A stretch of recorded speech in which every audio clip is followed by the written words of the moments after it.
Greetings, everyone. Welcome to Tokusatsu Now, the podcast designed to onboard people to the wonderful world of special filming, aka Tokusatsu. My name is Tom Caswell, and I am joined by my two excellent co-hosts. Was that my computer that just beeped at me, or did that come through? No, that was just you, yeah. Oh, that was me? Just you. Oh, okay. Hopefully everything is fine. I'm joined by my two co-hosts, Eric Francisco and Mike Williams. Eric and Mike, how are you doing today? I'm doing well. I'm not doing as well as Eric. Eric's got a cool Power Rangers mug. Oh, yeah. Vintage from the year 2017 when the movie came out. They came out with all the nostalgic merchandise, and just to pick this up at some point. A timeline, a whole other life ago. We were getting excited to see the 2017 Power Rangers movie. But welcome back, everyone, to Tokusatsu Now. It's great to be back here, and it's great to talk once again about the world, the very rapidly changing world. Holy moly. Could not have, it is really funny. I when starting this podcast, I was like, now is the time, and that's where the Tokusatsu Now name came from, because I had other names in mind, but I just kept coming back to this idea of it's now or never. I didn't realize how now or never it was going to be, and it turns out it's pretty now. Asa will be with us again in the future. We love Asa. It's just his children hate him and prevent him from doing the show. It's because we can't.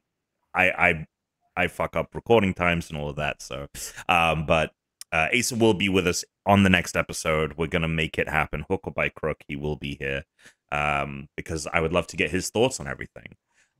Because this episode is about Tokusatsu in 2026, which really is, I think, going to be. This year has been a little bit of an amuse-bouche, little appetizer for Tokusatsu Now for newcomers, right? We have Zets coming or has come out, but next year seems to be like, all right, the barriers to entry are going to be down across the board for Tokusatsu. So it's a good time to jump into the preview, and we have massive updates on what is happening with the reboot / replacement / evolution / a bunch of other things with the ending of Super Sentai and what comes next. But before we jump into that, has anyone here been watching anything? Myself, I am a little behind on Zets. I'm a couple of episodes behind. This is the thing now that it's become even easier with them dropping the, before it was like, oh, I have to catch the live stream over the weekend. Otherwise, I don't know if it's going to be easy for me to watch this episode. Now they just put them out on Mondays. So I'm like, it's there for when I need it. A new episode just aired last night. I am now 2 episodes behind. So Nox got his Invoker, Night Invoker, I believe is what it's called, at the end of the end of the episode I just watched, which I think was with the paintings and the National Secret, which was really interesting. We got to see the final kind of group of forms. It's weird how Zets is doing forms, because it's these umbrellas, right, that fall into these different buckets, but they, with technology, reality, mind, and body. And so we've gotten through all of the 4 basic forms. He's now about to face off against Nox in his quote-unquote rider form, which I'm very excited about. But yeah, I'm a little behind there. I've watched a little bit more Ultraman Omega. I think that for me with Ultraman, I just think I like what you're able to do with... I'm realizing what I love so much about Tokusatsu is like the fight choreography. And you can get very inventive in Ultraman with it, but you're also still very limited on what you can do and how you can shoot it because of the perspective change of these being like giant monsters. That being said, I love the show's dedication to, like, these are people in suits.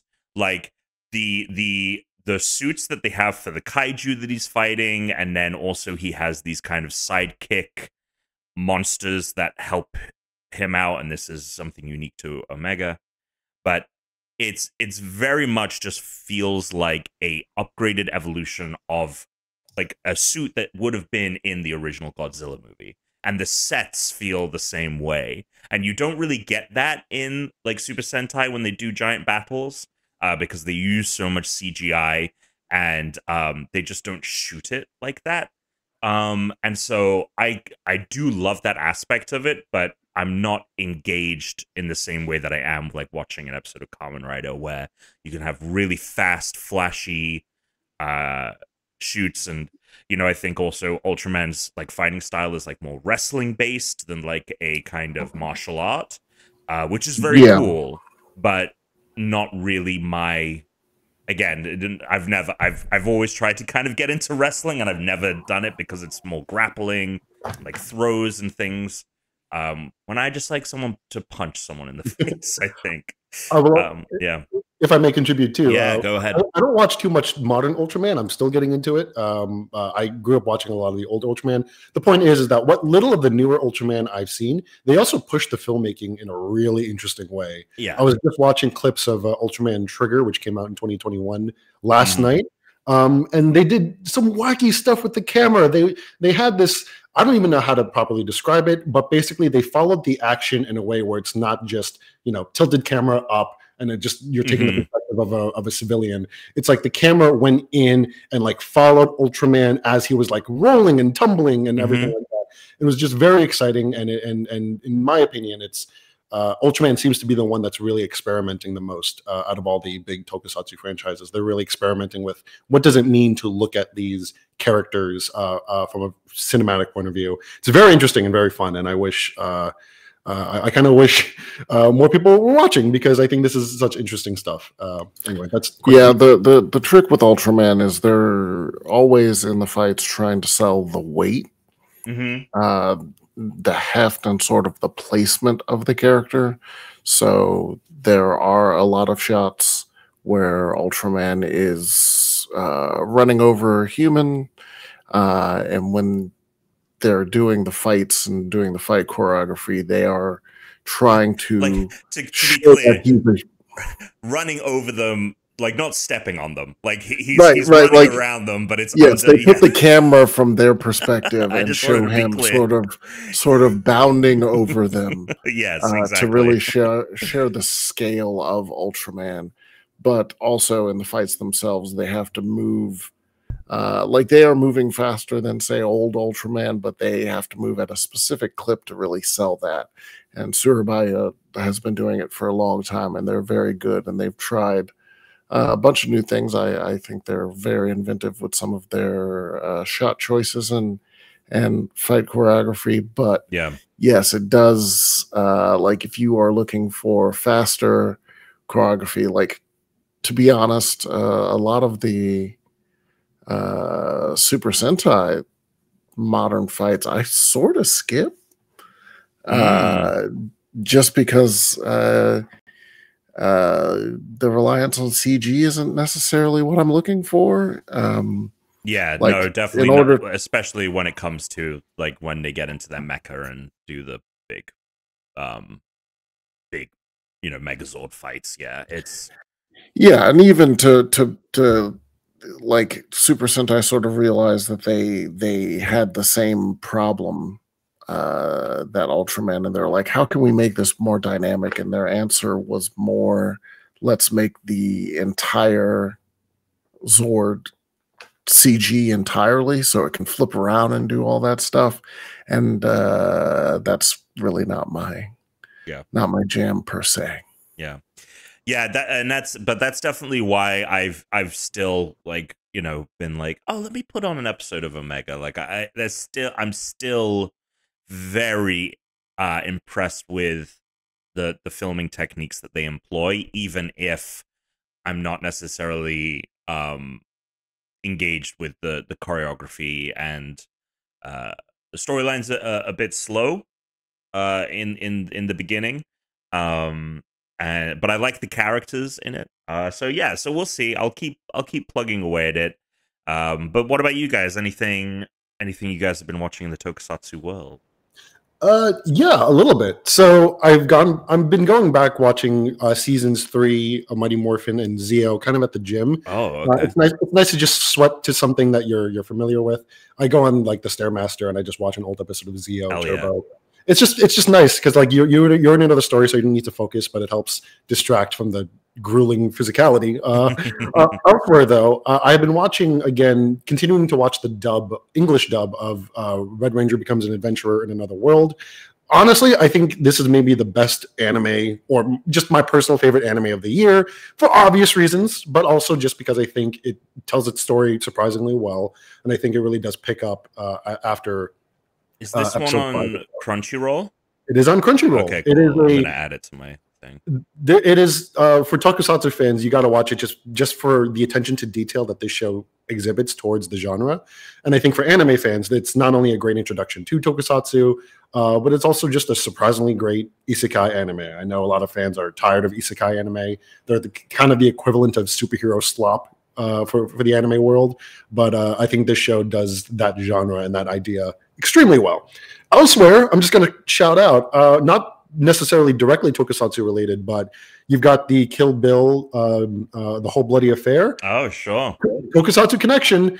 I forgot, Kenji Oba plays a pretty fun role in that movie.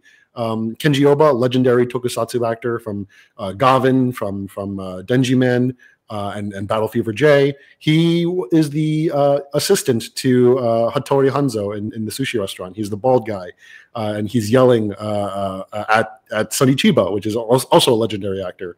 It's just fun to see him share a screen with Uma Thurman in a movie directed by Tarantino. So I had forgotten that he was in that movie. I remembered learning about that years ago, but seeing it on the big screen, because I did not get to see Kill Bill on the big screen because I was very young.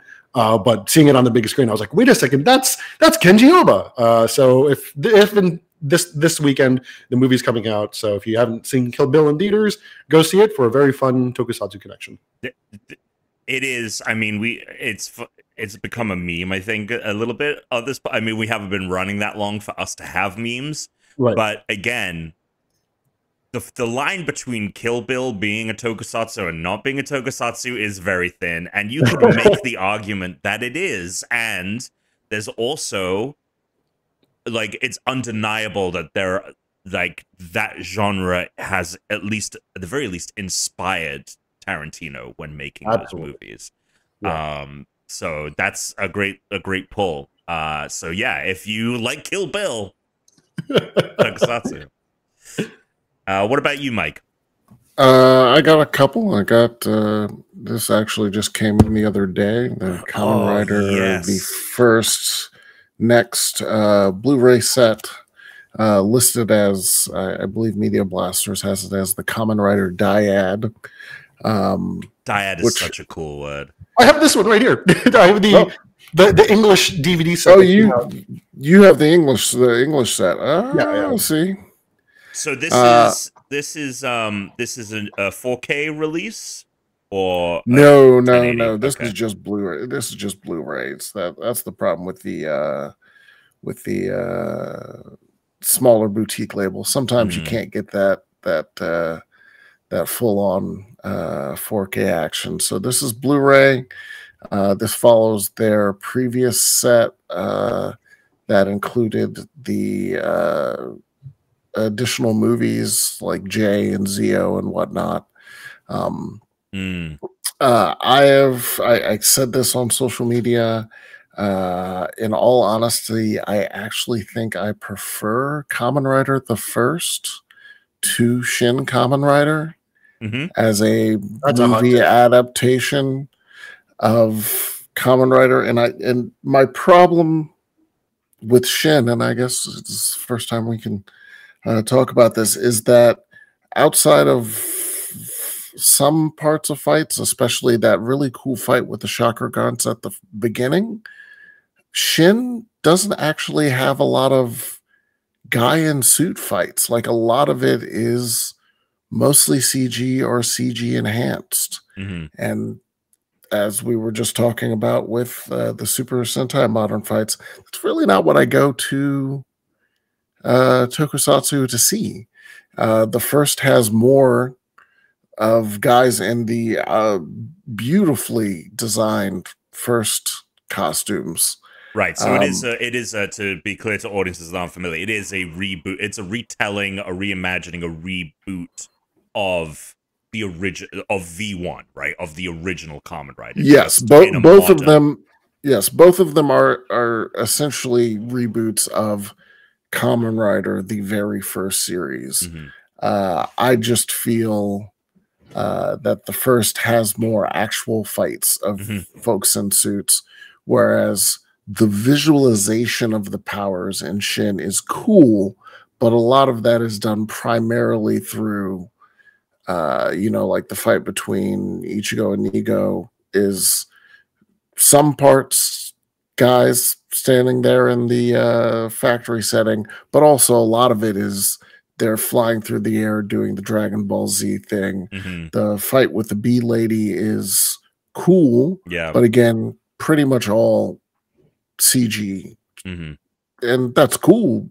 But what I come to Tokusatsu for are dudes in suits doing fighting, and the first has more of that, even if it does tend towards melodrama. The next, on the other hand, yeah, it's a step down. I remember it's bad. It's pretty bad. Which is funny because I watched the first. It would have been when I was really at my Kamen Rider prime, I would say. So like early 2010s, once I had fully unlocked the powers of the internet, let's say. And I remember really liking the first a lot. Actually, I think that it is very much in line with what I'm looking for in a Kamen Rider movie, which is the guys in suits fighting each other, and it's quite dark. I remember it being that kind of horror aspect is very prevalent. It doesn't push it as much as something like what was that Amazon one that they did, Black Amazons or the Black Sun.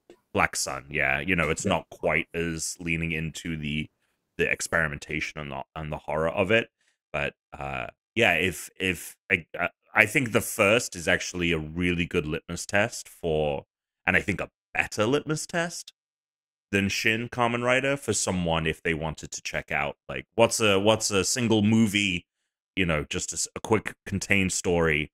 I actually think I might point to the first rather than Shin Kamen Rider. There's some stuff in Shin, especially toward the end, that I'm like, not really emblematic of what to expect from a Kamen Rider production. I was going to say, of the two, I will say Shin Kamen Rider's Ichimonji is my more preferred character of the two. Sure. Whereas the Hongo for the first, I prefer. There we go. I'm personally very high on Shin Kamen Rider, as you can see here. It's my phone wallpaper right now. It's really cool. I love a lot of that movie, but I do agree that the ending does kind of jump, not necessarily fall off a cliff, but it does kind of stylishly somersault off of a cliff.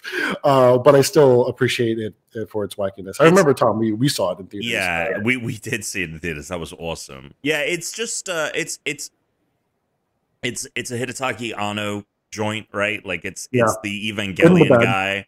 So he likes to do his own stuff at points, and there's a lot of him in the project, which I'm very happy for. Like I said it as much in my response to you on Blue Sky, is like, I'm really glad Shin Kamen Rider exists, and it is what it is, and like that is the production that we got. Like, very cool. But yeah, that it's again, in a similar way to how there are parts of Ultraman that just like do not speak to me. Like there are parts of Shin Kamen Rider that don't, and I think the first presses a few more of the buttons that I enjoy getting pressed. But I digress. Both fascinating projects, and definitely worth checking out. And my last thing is also Tokusatsu adjacent. If you have Netflix, a lot of people do, there's a series called Last Samurai Standing which is a ancient samurai battle royale series, sort of taking place during or like right before the Meiji Restoration. Okay. Probably during. And basically the samurai are being phased out, so they're kind of suffering, and it focuses on this one. For those who are Rurouni Kenshin old fans, he is Hitokiri. He's a man killer. One really powerful samurai who unfortunately needs money because they are out of service right now. So he joins a battle royale. So it's basically him versus a bunch of other little guys, a bunch of cool concepts for samurai. But the fights are fantastic. A lot of some interesting wire work and some other stuff in there. Great choreography. The action choreography, it stars and has the action choreography done by the guy who was in The Fable, whose name skips me right now, but it's a lot of fun. I enjoy it. Enjoyed it immensely. I will say that the first season ends on a cliffhanger. I believe it's going to be a 2-part thing. This is a live action series. Yep. Okay, cool. And it's in Japanese. Yes. Okay, gotcha. And it's what is the name? Sorry, I'm gonna add it. Last Samurai Standing. Oh, okay. And it has nothing to do with The Last Samurai. No. Okay. that was the Tom Cruise movie, right? Yes. If I'm not mistaken. Okay. He doesn't make an appearance. Oh, Brooke is gonna love this too. So this is great. Yes. Sorry.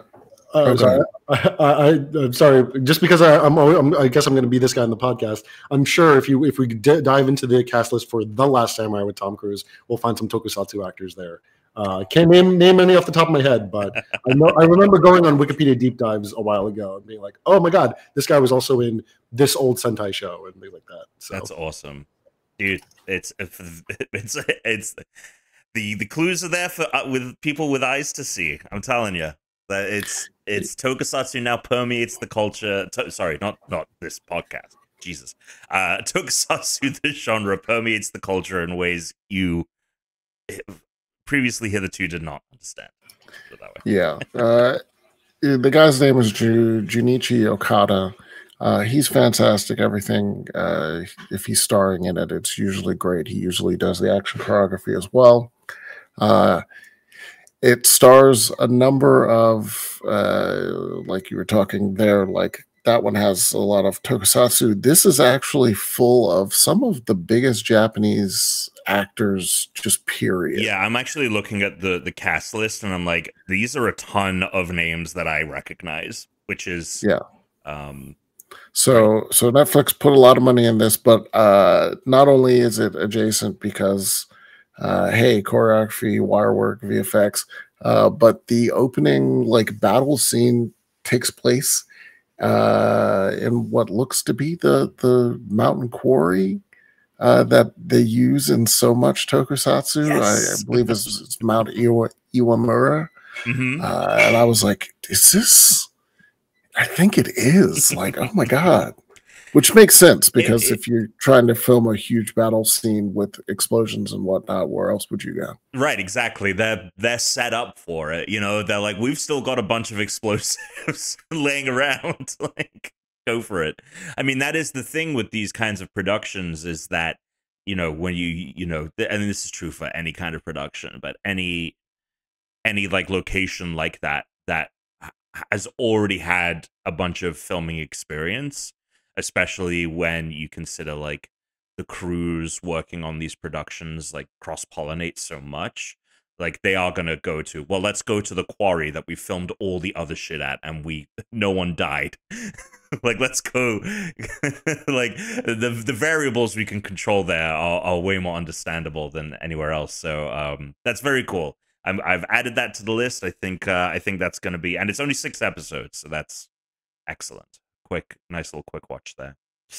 Okay, very cool. So lots of great Tokusatsu stuff to watch this year. But let's take a little preview 2026. And we're going to start off with the big one. We thought, we said Super Sentai is dead, long live Universe Heroes. Turns out Universe Heroes is dead. Long live Project Red. This is the new replacement for Super Sentai. And it is called Project Red, which stands for Records of Extraordinary Dimensions, which very much hints at a kind of multiverse situation. And they've talked about how it's not just one series, it's going to be a bunch of different things under this umbrella. And they are bringing back Space Sheriff Gavan, rebooting that, which was the original Metal Heroes series back in where did I wrote the date? I thought I had at least. What was it? The 80s? The Space Sheriff Gavan? Yeah, so it's premiered? like 82, 83? Gotcha. Well, somewhere in there. You could look at it and be like, oh yeah, that's the 80s. Yes. Yeah. It basically looks like RoboCop, kind of. Like a little bit more like shiny and metallic. But yeah, so they're bringing back Space Sheriff Gavan with Super Space Sheriff Gavan. Infinity is the name of the first installment in this show. It is replacing Super Sentai in the lineup of Superhero Time, which is the kind of hour block, the 9 to 10 a.m. Block that for a long time was Kamen Rider and Super Sentai. Before that, before Kamen Rider rebooted in the early 2000s and was gone for most of the 90s, which we talked about before. And during that block, in the 90s, it was a Metal Hero show paired with Super Sentai. You had J Fighter Kabuto, all of the Beetleborgs shows that the Japanese installments. You had some Kabutak as well, Robo Attack. Those were all these 90s Metal Hero shows, and so this was, we had a lot of rumors going into this. Some things that are yet to be seen if they are true, but them trying to bring Metal Hero back is confirmed. We know that this is how they are trying to shake things up. Yeah, and as it's explained from the Project Red website that they put up with lots of fanfare, it seems the concept is focused of the overarching thing on red heroes. Mm-hmm. And beyond that, there is maybe no connection. So Gavan originally, it was Gavan, Sherivan, and Scheider were the first space sheriff heroes, and then it went to Jespion, which was slightly different, but still sort of in that same, the Metal Heroes series is sort of a collection of varying concepts, but it sounds like what Project Red as a whole is going to be is not just carrying Metal Heroes or anything. It is Toei being experimentative. Mm-hmm. And so they are going to yes, Gavan Infinity is the first, but that doesn't necessarily mean there will be like a Sherivan Infinity or another Super Space Sheriff. It sounds like maybe they might try going back through their old catalog and just trying out ideas and seeing what works. So maybe they'll do, Jiraiya, which was the Ninja series, or other stuff like that. Or maybe stuff outside of Metal Heroes. Mm-hmm. There's a bunch of little errant series that Toei did way back in the 70s and 80s that got one season. They're very weird. Poitrine is one of them, which was a female-led Sentai series. So while Project Red will have a red hero probably in the center, and we've seen a trailer of Gavan Infinity, and there is a red Gavan, but there is also a silver and gold figures who seem to be different characters. We don't have any names, of course, yet. Right. But it sounds like maybe they're just trying things. Like, bring back B-Fighter. You know, like let's let's get Beetleborgs back, man. Like, it looks like they're trying to put the chocolate in the peanut butter. It's like they have this whole tradition of that they've established through 50 years of Super Sentai, i.e., Red Heroes, team motifs. I think there's going to be some mech stuff, and they're trying to take all of that and trying to fit it into the pre-existing and largely defunct Metal Hero franchise, as you said. So I'm excited to see them build the track as the train is moving. I'm excited to see Toei in an experimental phase because 1000%. I think they've crystallized into habits and tradition in a way that's honestly kind of boring. I think as much as we love Super Sentai and things like that, we could admit that things get a little stale. We were just talking before, prior to recording this podcast, is that the Ultraman franchise from Subaraya likes to push the envelope in terms of the filmmaking and how they present these shows, whereas Super Sentai and Kamen Rider, even they kind of like to just rely on what works for the most part. We've seen some experimentation from Super Sentai here and there, but mostly it's still the same show. And I think I'm excited to see what they're doing when they try something new. And that sentiment was so. As a part of this news, there was a rumor in a Japanese newspaper that this was happening, that Super Sentai was going away. One of the major Toei producers for Super Sentai, Shinichiro Shirakura, did an interview with Asahi Shimbun, which covered, why this is happening. And one of the things he brought up was the fact that Super Sentai had kind of gotten into the rut. 5 heroes in colored suits, big mecha team fights, a lot of that stuff. And he noted that sort of a confluence of a bunch of things. COVID was one of them. He notes the rise of streaming had just led to it sort of getting into a rut, and viewership was down and people were sort of tired of it. He even noted that with the rise of streaming, the issue was people were just watching old Super Sentai instead. Yes. Yeah, that's definitely a part of the story. Yeah, basically there's so much Super Sentai to consume that in a sense that the show was cannibalizing itself.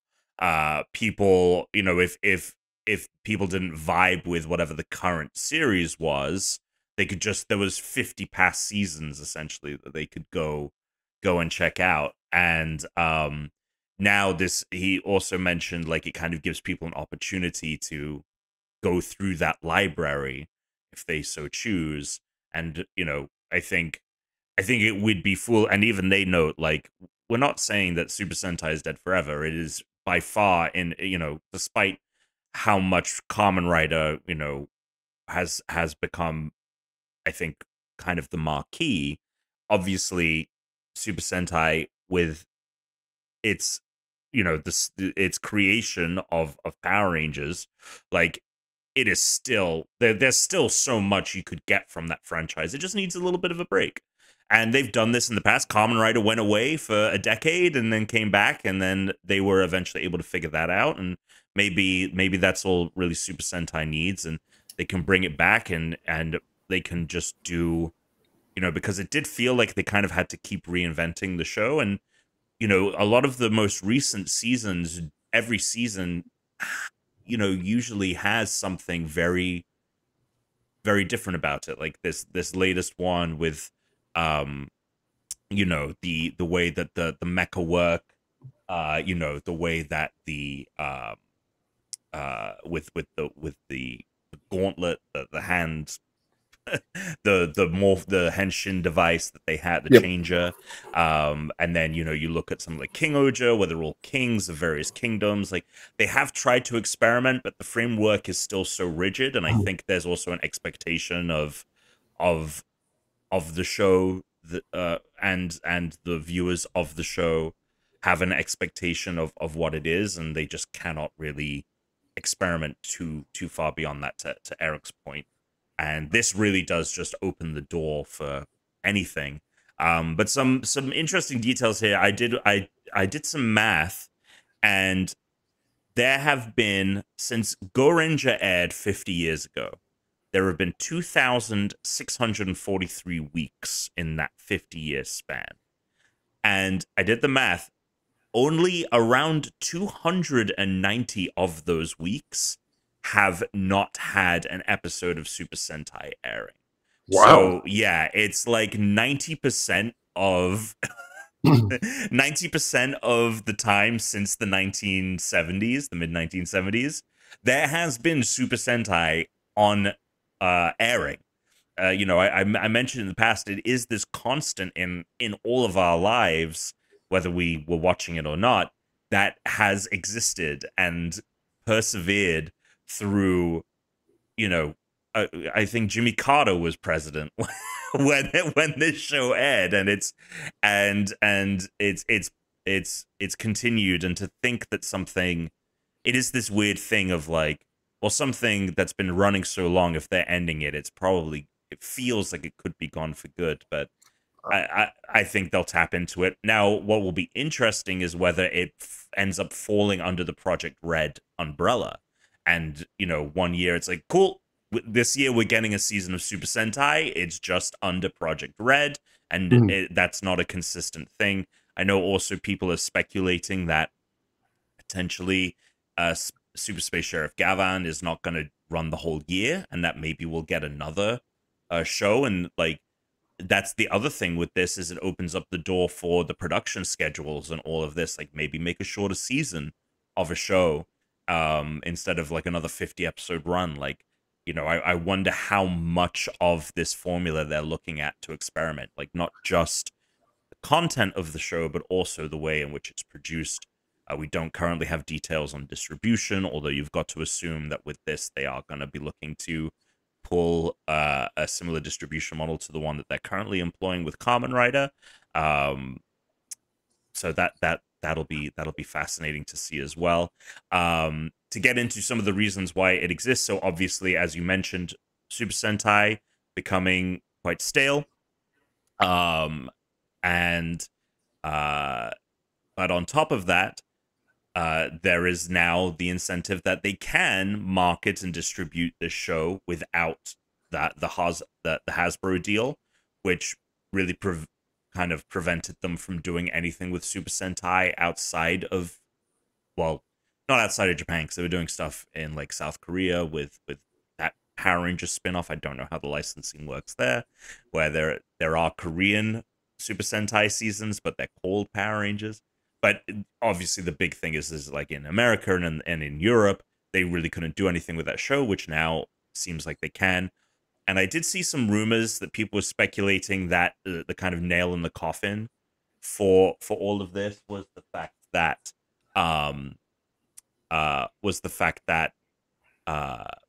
Bandai had lost the license. And Toei and Bandai have like not only are they just like two Japanese companies, but like Bandai has owns a percentage of stock in Toei, so they are linked financially. And it seems that maybe the deal with Hasbro having now also having the merchandising rights to Power Rangers meant that maybe. Sorry, 1 second. My dog is wine. 1 moment. What were you going to say, Eric? Oh, well, Tom was getting into it, so I didn't want to interrupt him. But honestly, it is getting around the Power Rangers question. Sorry, Tom, if I'm going to derail you. No, go ahead. The existence of Project Red speaks to me, Toei recognizing that, okay, we're in a changing world. Being a foreign show to the rest of the world is no longer a burden or a hindrance. It is in fact an advantage. The Western tastes have changed so much that everything from Korean pop culture to Japanese pop culture is far more accepted here stateside than it's ever been before. When Super Sentai was first adapted into Power Rangers, it was in a world where there was no such thing as, well, there was importing and dubbing, but it was a very niche market, and it was not seen as a lucrative thing, let alone being as celebrated as it is now. The anime market was virtually non-existent. The Korean dramas were nowhere near popular as they are now. Almost not heard of, if anything. So I think Toei realizes that like this, whatever contract that Power Rangers exists in still even now is way too restrictive for them. Power Rangers was kind of this, albatross is not the right word, but it was definitely a gift and a curse for them, because I remember that same Toei executive you mentioned before credited Power Rangers for kind of reviving Super Sentai, because Power Rangers helped popularize the genre and the franchise, the Super Sentai franchise, again around the world. Yeah. And they also gave them, I'm sure, another revenue stream. And the sustained popularity of Power Rangers for however long it was in the 90s, and a little bit lesser, but still popular enough in the 2000s, gave Super Sentai a reason to keep on going. Yeah. But now we almost certainly wouldn't have reached like nearly 50 seasons of Super Sentai without the invention of Power Rangers. It really is a one cannot exist without the other kind of thing. But at the same time, we talk about this creative stifling, this kind of creative plateauing that both franchises, frankly, encountered. And I think when Toei finally realized that, like, okay, well, if we don't make Super Sentai anymore, and like, why should we make this? Because the ratings are low, the toy sales are low, and Power Rangers is not even paying attention to us anymore, based on the fact how much that Hasbro is talking about, divorcing Power Rangers away from Super Sentai. Everyone from the showrunner Simon, his name escapes me, to Hasbro executives themselves. It's just Simon. It's like Shaq. The point is, I'm trying to get at is that like they've now reached a point where Power Rangers can kind of exist on its own, firmly on its own, and we can do our own thing, and we can import that around the world. And they might not have the same clout as saying, well, this is the original Power Rangers. They may not have that anymore. I don't think that even matters to them anymore. No, it doesn't matter. Because to the common Westerner, Power Rangers is just a 90s thing that they remembered in their childhood. It kind of behooves them, it kind of benefits them to just be their own thing and market it to the same people who are into anime, maybe into K-dramas, maybe into all sorts of other foreign pop culture. So again, I go back to this idea of they're building the tracks while the train is moving, and it's going to be very interesting to see how they do it. It's going to be very interesting to see how Project Red makes it to the States. I know there's talk of Shout Factory probably being involved. I think we've seen some evidence that they will be involved. So it's a brave new world. I'm excited to see this brave new world, and it's just so fascinating to me because Power Rangers is on its own path that we can get into after this. But and I'm looking forward to seeing, like as Tom noted, the rumor is that it's perhaps going to be 6 months. Is that a 6 months as in it only runs half the year like Ultraman, or is that in 6 months we're going to get another series? And Shirakura in the interview noted that he thinks the franchise Super Sentai needs to take like a decade off. So is this going to be again, that was just a note of his. That doesn't necessarily mean they marked 10 years to take off. Is that going to be 10 years of 6 months running the entire year? Or is that going to be like 6 months on and then 6 months off, like 10 years of that? We don't know what they're it's exciting. It's just exciting that like so much of this is up in the air. And yeah, I don't think they're necessarily beholden to the 10 years. I just think that, like, honestly, I think they're probably looking at what A World of Good 10 years off did for Kamen Rider. And they're like, well, that took a decade. So who knows? I think that they are figuring it out themselves at the same time. But it is interesting to think about the fact that, like, for a long time, these two shows, and Power Rangers and Super Sentai, really needed each other, and now it's like, no, like we need to grow separately. Like you do your thing, we're gonna do ours. Go ahead. If I may say, the one thing that I'm least excited about when it comes to Project Red is hearing its Ultraman style, like seasonal schedule. Again, I know zilch about Japanese TV, to be honest with you, besides just the Tokusatsu stuff that we're into. But what's wrong with doing a season 2 of a show? What's wrong with doing a season 3 of a show? Why not, serialize Project Red? Why can't if you really want to be different from what you've been doing for years now? Why not have Project Red season 1? Let that last 6 months, and then maybe 6 months later or a year later, Project Red season 2. Is that? Well, I think that's what we're getting. Right? I think that the whole point is that it's records of extraordinary dimensions, and I think that that's going to give them the freedom to be like, we can tell stories within this that do stand alone and are very not connected. And then we can revisit some things, and we can maybe do another season of, if Super Space Sheriff Gavan Infinity does well, like we can return to that character. We can do a show that is more, maybe it's not Space Sheriff Gavan, but it is tied to it. I think that their intention is what you are pitching, Eric, is totally within the wheelhouse of what we could get. And I do expect these things to be simultaneously more interconnected than Super Sentai. Like with Super Sentai, like you have, they do the crossover movies, right? But otherwise they're pretty, they're pretty much their own thing. Aside from when they do the crossovers, much like in how Power Rangers was completely disconnected until all of a sudden it wasn't, and like, oh yeah, here are all the other Rangers, and they're going to show up here, and this is last year's team. Yeah, this season with Gojuger is pretty much all crossover. Yeah. But yeah, I think that's my guess is they probably went to the Super Sentai team and they were like, all right, give me the next 3 shows. Yeah. Do whatever you got. Dive into the toy box, see if you can't revive anything. And then I'm sure, like, if Super Space Sheriff Gavan marches right up to Kamen Rider and is like, I'm right here too, bro. In terms of sales and popularity, it probably, like, assuming this is the 6 months all run concurrently, then like 2027, 2028, maybe they go back to Gavan Infinity with a sequel series or something like that. I think this is just their free-for-all period, but I also don't think they're a company that likes money. So if they get company that likes money, I've never heard of one of those. Yeah, they're like, if this is a hit, I don't think they're averse to being like, oh yeah, let's go back to doing that.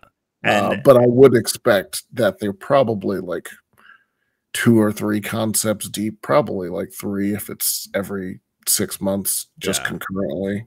But I think they realize how much of an experiment this is, and I think that if they were being smart, they should be very kind of like receptive to how this most likely bigger worldwide audience responds to this show and kind of navigates it that way, rather than coming into a situation where they once again pigeonhole themselves.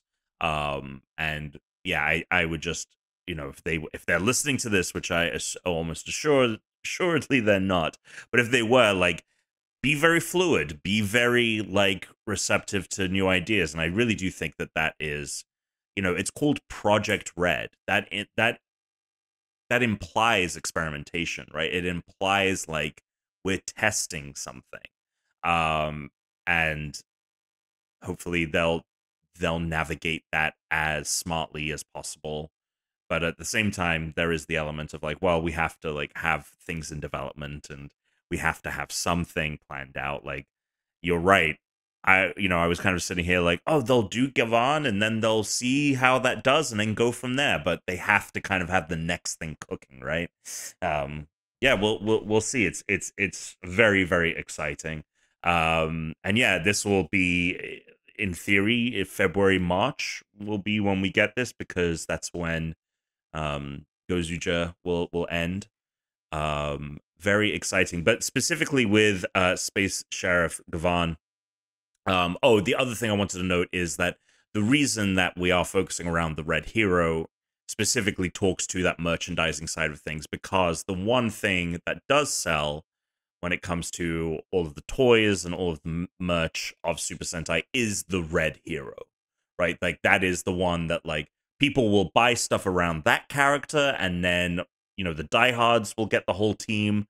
But it really is like the Red Hero that is the marquee of Super Sentai, and that's why they are doing this thing where it's like there is going to be a Red Hero, and then there will be seemingly other formations of around that. Now, I did want to point out, yes, we've gotten teasers of these silver and gold characters. Is it my understanding that these are different characters, or these are forms for Gavan? So when I threw it up to the thing, I thought maybe they were forms. But after scrubbing through it, it looks like they're probably different characters, because the gold one looks to be a female form, like female suit actor.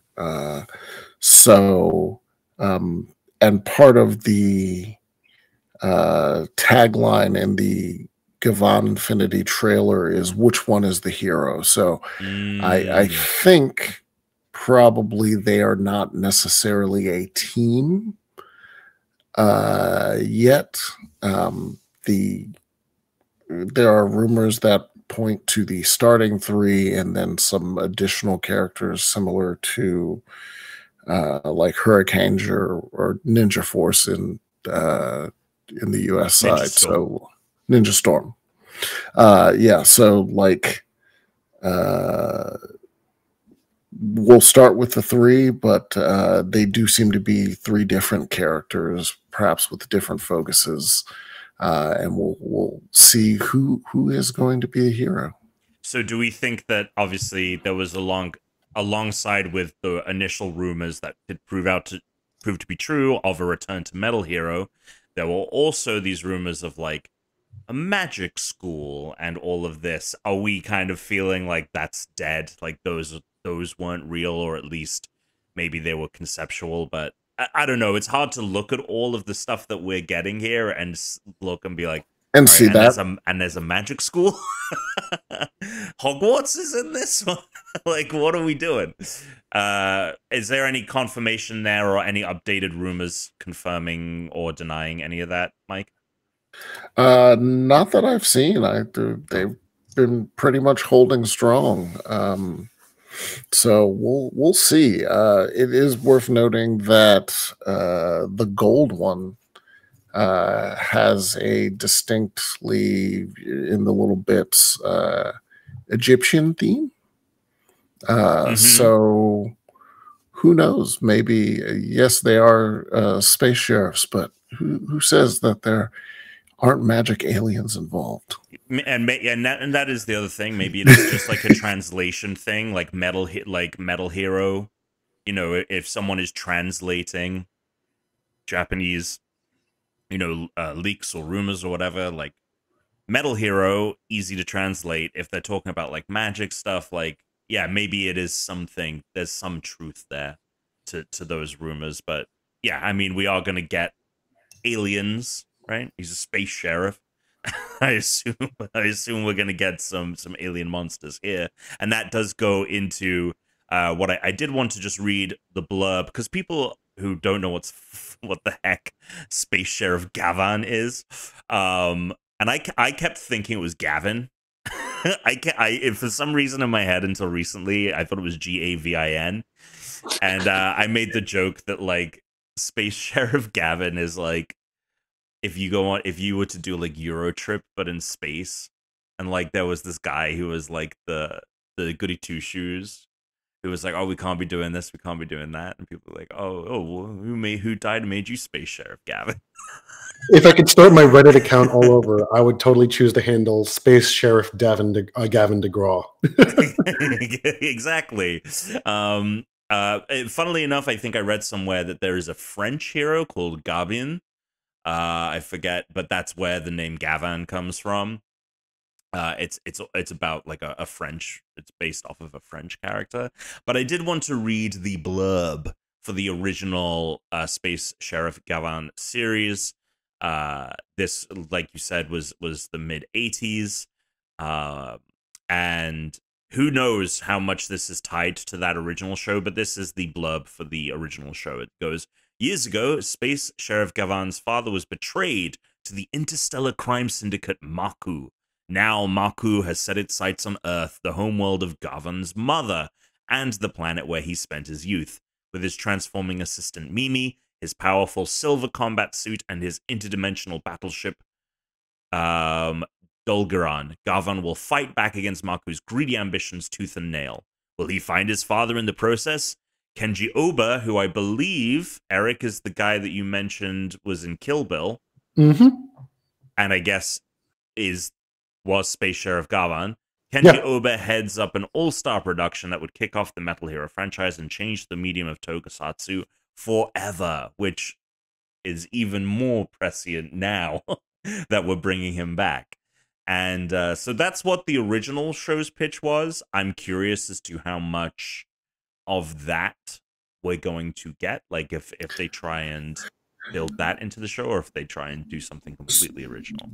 So we at least do have the toy listings, but all we know from the toy listings is that it's Gavan Infinity, Gavan Samurai, and Gavan Hikari was the gold one. Okay, gotcha. And they have some sort of changer item that also relates to auxiliary mecha. But that's it. That's all we know from toy listings, because the toy catalogs always have to come out before we get anything. So everyone is like looking at names and being like, "What does that mean?"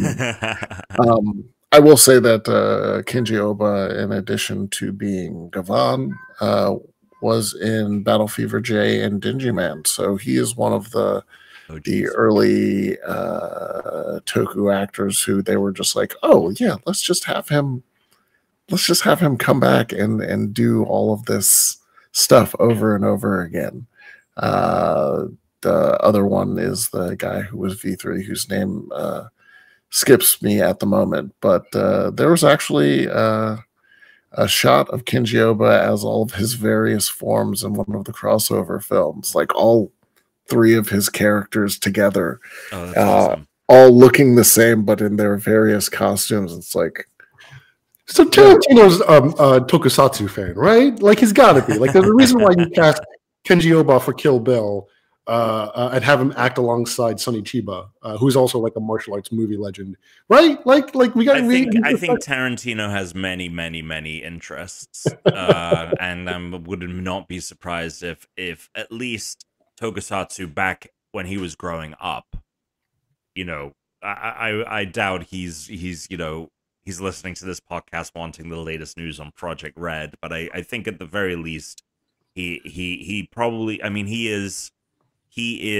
in many ways a historian of cinema, and like that would obviously, you just go down the rabbit hole from, I mean, Japanese filmmaking is intrinsically linked to Tokusatsu because like Godzilla is the spark that blew up everyone's career who is anyone in Japan that makes movies, has has a lot to give and thank to Ishiro Honda and Toho and all of that, which does nicely segue to the next Tokusatsu show, because I wanted to talk about everything new that was coming next year, and we are getting another new Tokusatsu show. This isn't the kind of superhero costumed fighter show. This is more in line with just speaking to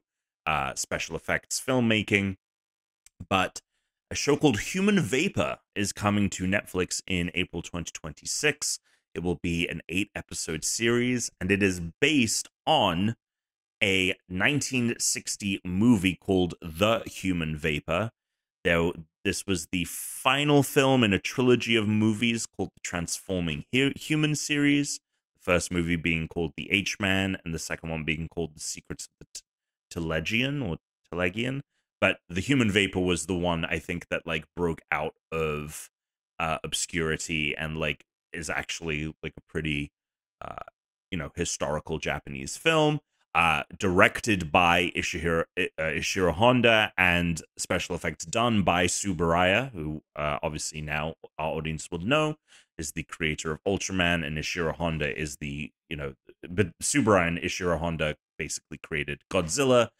Honda was the director of the original Godzilla and all of those subsequent early monster kaiju films, with Tsuburaya doing the special effects. So this comes from that team. This comes from the team that did Godzilla and all of that, or at least the original movie did. The new team is being run by Yeon Sang-ho, who is best known for doing Train to Busan. So this is a Korean team making this production. It is a Korean production, but it is based on the Japanese film The Human Vapor. And it is starring some pretty big, one of the biggest, Oguri Shun, one of the biggest Japanese actors, is in the title role. In the new series. Yes. Okay, gotcha. So it's the lead guy is Yoon Sang-ho, as you said, but the two leads cast in it are Japanese, so it's probably still going to be a Japanese show, but okay, but they have a Korean creative who is spearheading the project. Gotcha. And this is wild. This is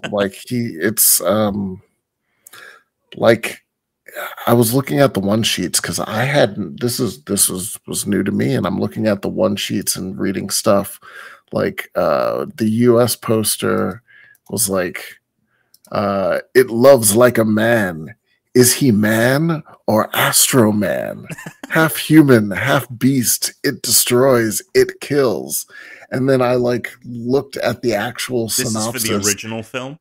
Yes, yeah, like the U.S. poster for the original film, and I looked at the actual synopsis, and it's like a Phantomas or I'm trying to think of some other. Basically, he's a thief. Like he's a thief. Yeah, he can turn into vapor to pull bank jobs, but there's a lady that he loves, and that's it. The blurb for the original film goes as such: Yoshio Tsuchiya stars as the titular character, a man transformed into a gaseous being after a scientific experiment goes awry. Kaoru Yachigusa, Tatsuya Mihashi, and Kaiko Sata appear in supporting roles. The story follows the vaporous anti-hero as he exploits his newfound powers to commit bank robberies, using the proceeds to finance the dancing career of his lover, Fujichio, while evading Detective Okamoto and facing his powers' moral toll. So yeah, it was a movie from 1960. So this was the tail end of like Tsuburaya's time at Toho. He would go on to form his own production company and make Ultraman and Ultra Q in like 5 or 6 years time. And so this is a Tokusatsu show. The showrunner has said that they are going to try and lean into IRL production methods rather than overly relying on CGI, so that'll be interesting. And this has been in development for a long time. I was seeing that talks between Toho and the showrunner dating back all the way to like 2018, and basically the showrunner was like, they wanted to work with him because this 2018, I think Train to Busan came out in 2016, which was a massive global kind of hit out of Korea, really kind of kickstarting the beginning of like, you know, between him and Park Joon-ho, and like funnily another train based movies, Snowpiercer, coming out around the same time. Like this guy Yeon Sang-ho was in high demand, and I guess Toho approached him and were like, what do you want to do? And he was like, I want to do the Human Vapor.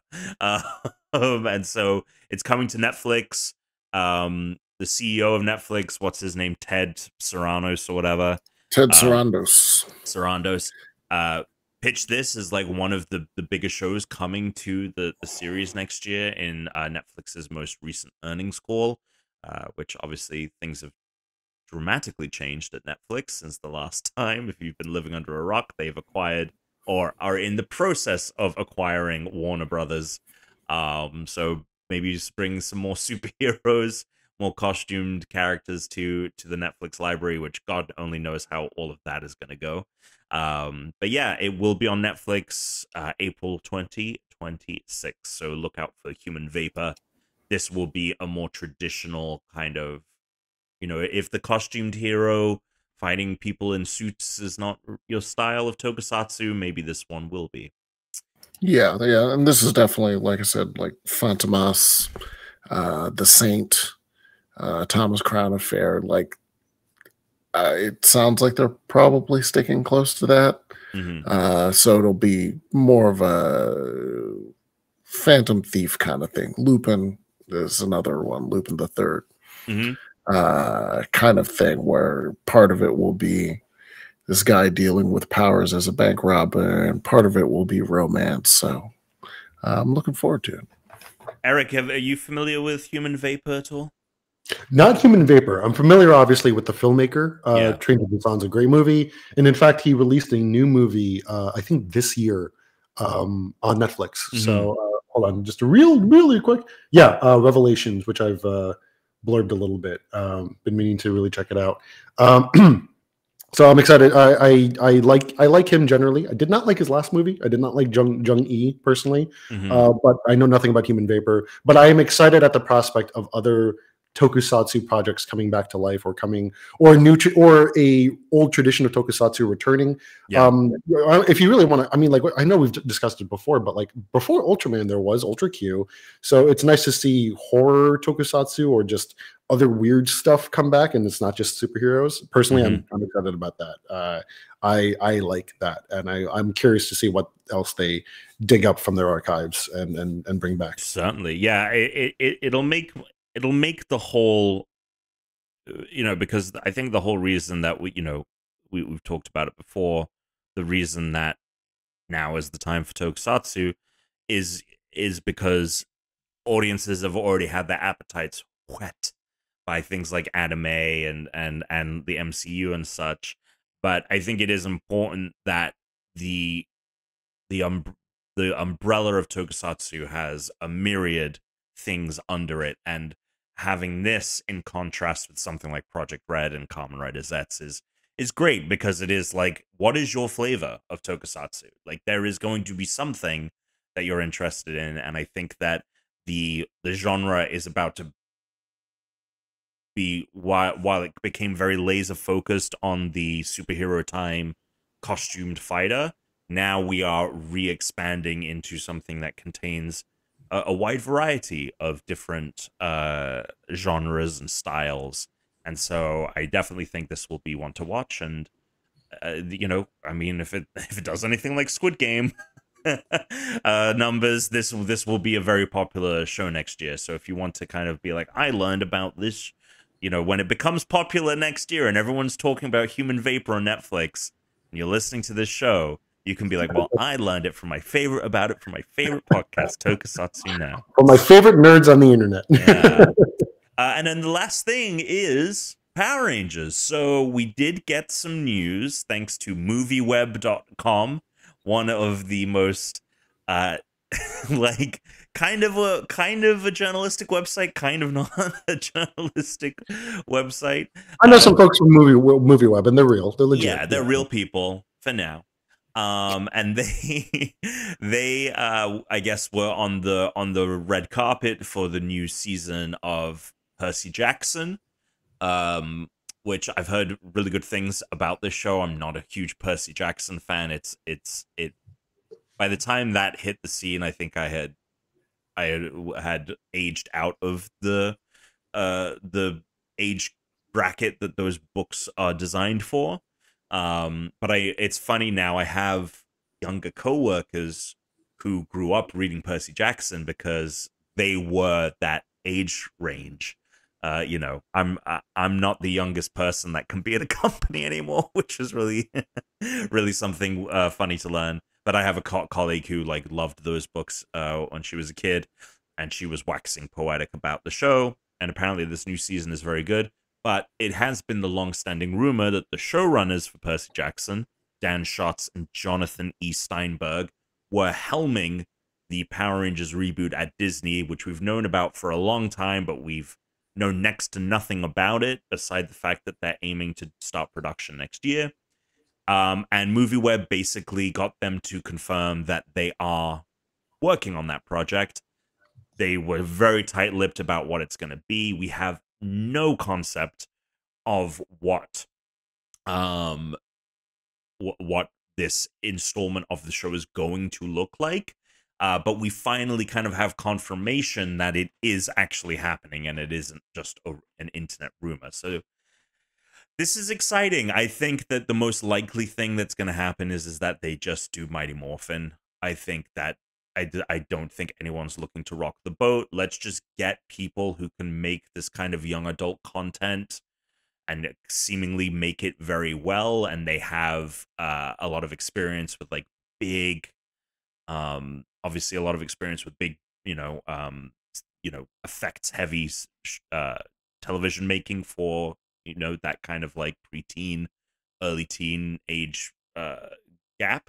They seem like a great fit for what a Power Rangers reboot, I think, that has the best chances of succeeding. Let's say, it's not necessarily going to be the show that I would want, but that's coming from someone who is a longtime Power Rangers fan. Yeah. What are your guys' takes here? What do you think we're going to see? What do you want from this?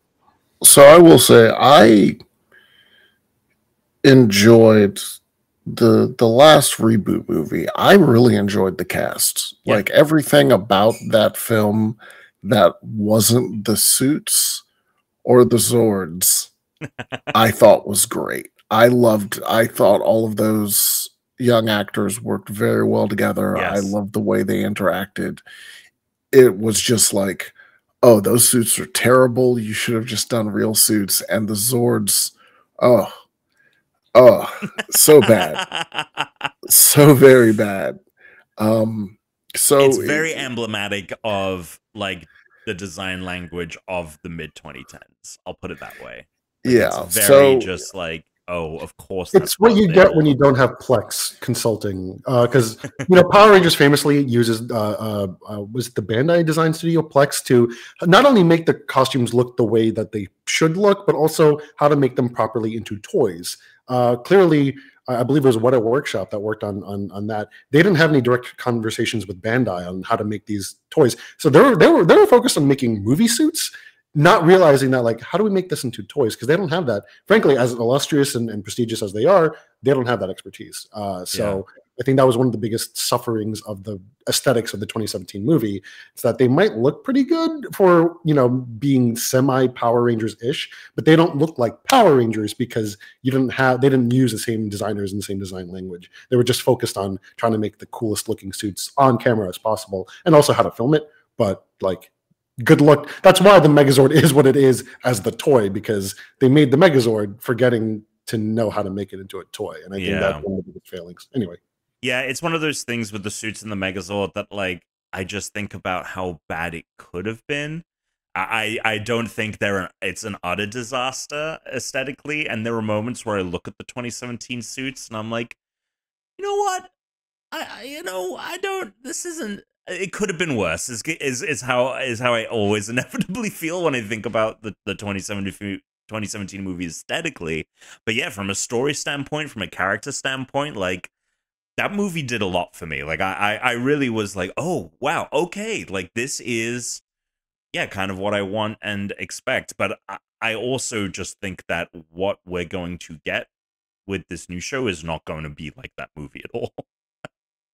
Yeah, I don't know. I mean, I think it might. Yeah, okay. I think it might, and I think it might be a slow burn, given Percy Jackson. So maybe they're not all together in the beginning, and maybe we, dive into their lives and their family situations a little bit before everything kicks off. Mhm. I think they'll maybe slow burn it a bit. I think Okay. it might be smarter if they didn't. I mean, look, the show is part of the show is like, it's like, all right, aliens come to Earth. Let's grab these teenagers, give them morphers, and be like, all right, we don't have a lot of time to explain. There's monsters. You got to go fight them. Don't worry about it. The morpher's going to do a lot of the heavy lifting for you. So it would be interesting to see if they did follow a more traditional, I guess, like TV storytelling format where, yeah, please don't let it be a thing where we don't see the morph until the very final episode. I don't think that's going to happen, but I do think you're probably maybe going to get at least a scene of them fighting with each other and then demorphing and being like, "It's you," like that stuff. I am expecting like I mean, to be honest with you, I've always wanted a proper young adult-ified Power Ranger show. Whenever I would watch like Buffy or any of the CW superhero shows, I always thought to myself, this is Power Rangers. This is just Power Rangers just for a slightly older audience. And I always thought Power Rangers has a fun premise baked into it that makes it ripe for more of the teen and older young adult audience, far more than it does the kid audience. So I'm excited. I'm hoping, I always want any show to be good. Like no matter what we're talking about, I just want good entertainment out there, especially now it's harder than ever to make good content, excuse me. So I'm hoping that a Power Rangers reboot on Disney Plus it sounds as good as it should be. Like I want a watchable, fun show that does feel like the show that I always imagined Power Rangers was whenever I, squinted my eyes and watched an old episode of Mighty Morphin. The 2017 movie is on the money. I always liked the tone and characters of that movie, same as everyone else. I think that's the universal assessment of that movie.